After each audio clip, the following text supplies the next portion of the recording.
nous a fallu 5 vidéos pour en arriver là. Mais maintenant, on est enfin prêt à rédiger. Et on va commencer à rédiger avec une introduction.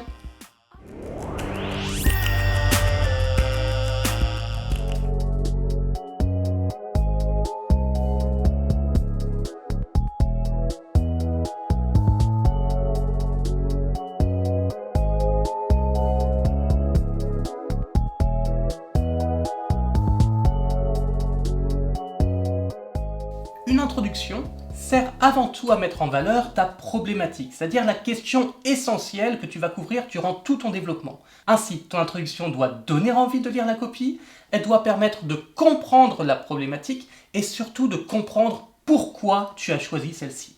C'est ce dont nous allons parler. Une introduction commence par une phrase d'accroche. Une accroche, c'est tout d'abord une phrase qui est bien formulée, qui est claire, nette, qui donne envie de lire le reste. L'examinateur, après avoir lu cette phrase, doit se dire « cette personne sait rédiger et donc je ne vais pas m'ennuyer en le lisant ». Maintenant, il faut choisir l'élément dont tu vas parler dans ta phrase d'accroche. Tout dépend.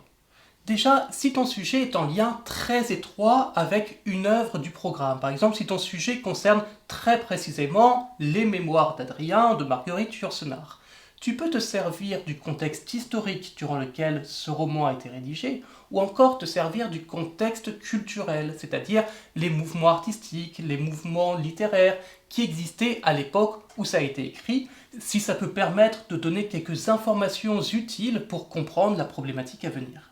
Dans tous les cas, pour n'importe quel sujet de dissertation, tu peux faire une accroche qui consiste en une phrase un peu générale sur les thèmes du sujet. Tu peux également faire une phrase qui consiste en une définition approfondie de l'un des éléments du sujet, par exemple expliquer ce qu'est la poésie. C'est toujours très intéressant de chercher à expliquer car cette définition-là n'est pas simple. Donc une définition qui n'est pas simple peut servir d'accroche. Tu peux également, si tu t'en rappelles, employer une citation d'un auteur ou d'un critique d'art. D'ailleurs, je te conseille d'essayer d'apprendre par cœur à peu près 2 citations par parcours littéraire étudié en classe. Comme vous avez 4 parcours littéraires, ça fait 8 citations, c'est tout à fait faisable. Évite de commencer par une phrase trop banale ou trop générale, des formules qui n'apportent rien du tout, qui sont super basiques. Par exemple, de tous les temps, les poètes cherchent à embellir le monde par leurs poèmes. Ou encore, les romans sont des livres qui racontent une histoire. Non, vraiment, j'avais pas besoin de toi pour comprendre qu'un roman raconte une histoire.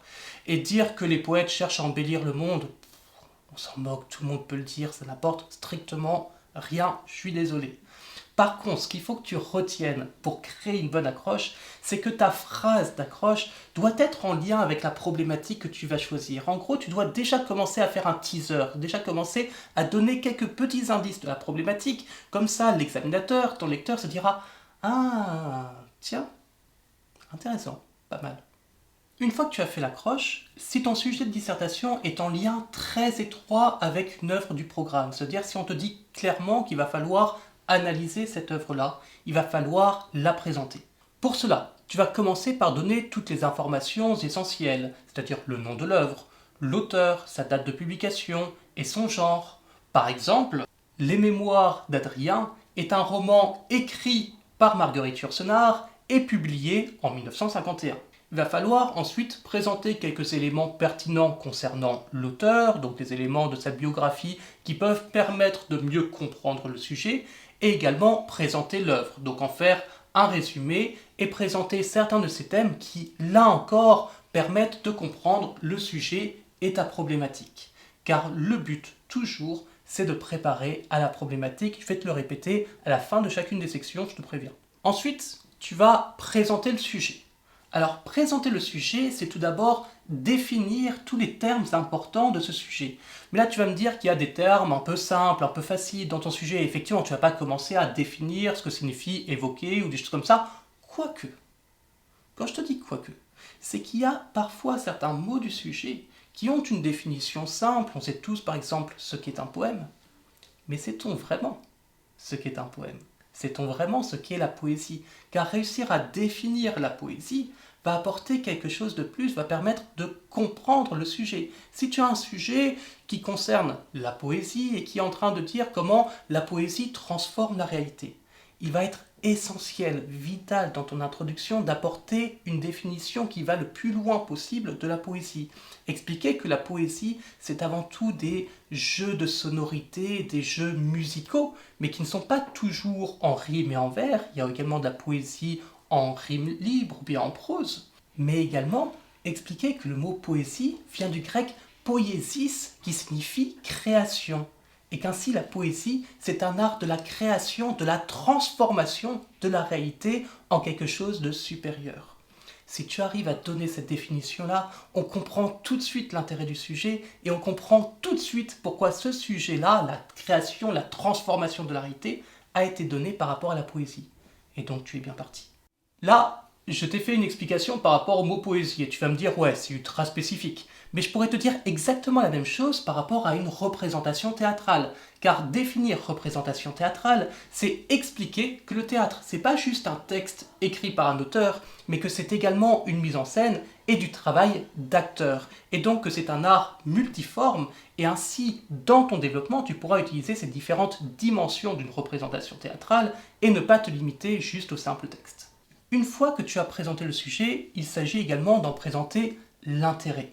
Tu te rappelles, dans notre vidéo sur l'analyse du sujet, on a expliqué qu'un moment très important, c'était le moment où tu cherchais les ambiguïtés de ce sujet, les présupposés, les clichés sur ce sujet, car c'était là que résidait l'intérêt.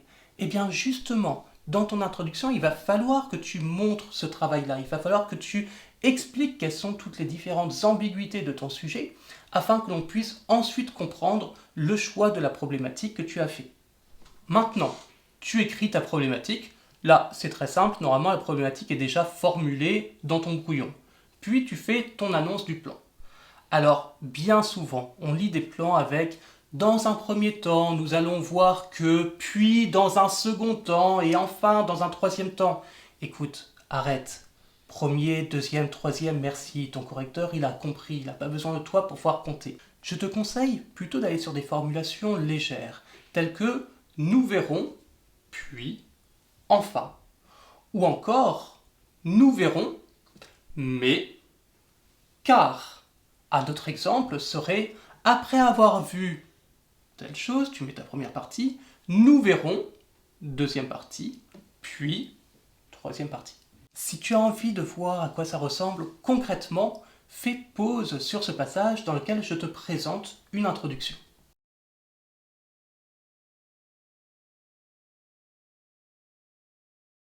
J'espère qu'avec tous ces éléments, tu vas réussir de super introductions.